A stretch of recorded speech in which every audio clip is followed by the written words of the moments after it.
টসে জিতে শুরুতে ব্যাট করার সিদ্ধান্ত নেয় আফগানিস্তানের অধিনায়ক রাশিদ খান। টসে হেরে বল করতে নেমে শুরু থেকেই আফগানিস্তানকে চেপে ধরার চেষ্টা করে বাংলাদেশি বোলাররা। তবে আফগান দুই ওপেনার রহমানুল্লাহ গুরবাস এবং ইব্রাহিম জাদরান দেখে শুনেই ব্যাট করছিলেন। উদ্বোধনী জুটিতে 59 রান সংগ্রহ করে আফগানিস্তান। ইনিংসের 11তম ওভারে ইব্রাহিম জাদরানকে শিকার করে বাংলাদেশকে প্রথম ব্রেক থ্রু এনে দেন রিশাদ হোসাইন। এরপর নিয়মিত বিরতিতে উইকেট হারিয়েছে আফগানিস্তান। বাংলাদেশি বোলাররা করেছে নিয়ন্ত্রিত বোলিং, আর এতেই 20 ওভার শেষে 5 উইকেট হারিয়ে 115 রানে থামে আফগানিস্তান। ক্যাঙ্গারুদের একই দশা, চোখে জল। সেমির স্বপ্ন দেখে অস্ট্রেলিয়াকে নিয়েই বিশ্বকাপ ছাড়ল বাংলাদেশ। নয়া ইতিহাস লিখল যুদ্ধ বিধ্বস্ত দেশ আফগানিস্তান। শুধু টাইগাররা নয়, এই আফগান ক্রিকেটারদের মনের জোর আর ক্রিকেট স্কিল দেখে শেখার আছে যে কোনো ক্রিকেটারেরই। এক কথায় অসাধারণ, অনবদ্য রাশিদ নবীরা। সুপার 8-এ ভারত আর অস্ট্রেলিয়ার কাছে বড় ব্যবধানে হেরেও সেমিফাইনালে ওঠার সমীকরণে ছিল বাংলাদেশ। নিশ্চিত করেই বলা যায়, মার্শ, ম্যাক্সওয়েল, কামিন্সরা লিটন বাংলাদেশ রব তুলেছিল। 12 ওভার 1 বলে টাইগারদের চাই এর চেয়ে ভালো সুযোগ আর কোনো সময় আমরা পাইনি। বিশ্বকাপে সেমিফাইনাল খেলতে ভালো শুরুর বিকল্প ছিল না বাংলাদেশের সামনে। নাবিনুল হকের প্রথম ওভারে 2 বাউন্ডারি মেরে সেটারই আভাস দিলেন লিটন কুমার দাস। তবে পরের ওভারেই উল্টো চিত্র দেখালেন তানজিদ হাসান তামিম।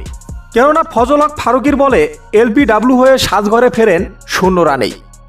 উল্লেখ্য, আজকের ম্যাচটিতে 13 ওভারের মধ্যেই জিততে পারলে বিশ্বকাপে সেমিফাইনাল নিশ্চিত হতো টাইগারদের। কিন্তু এমন একটি গুরুত্বপূর্ণ ম্যাচেও যে এমন করবে তা ভাবতেও পারেনি বাংলাদেশের ভক্ত সমর্থকরা, এমনকি ভাবতে পারেনি তামিম ইকবাল নিজেও।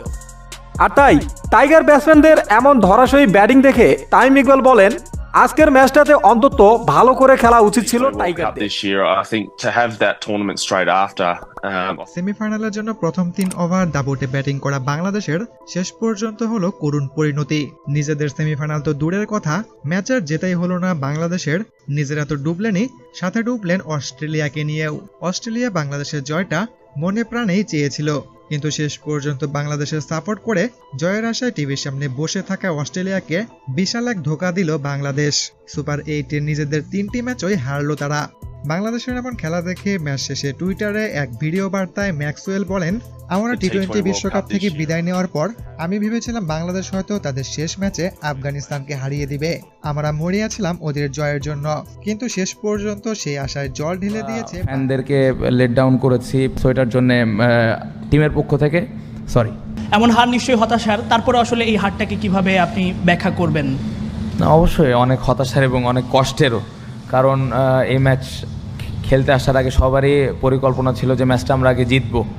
বাট ওই রকম সিচুয়েশন যদি হয়, অবশ্যই ওই চান্সটা আমরা নিব, যেটা আমাদের হাতে ছিল আমরা ওটা নিতে পারি নাই, এবং পুরা ব্যাটিং গ্রুপটায় আমরা খুবই বাজে ডিসিশন নিয়েছি।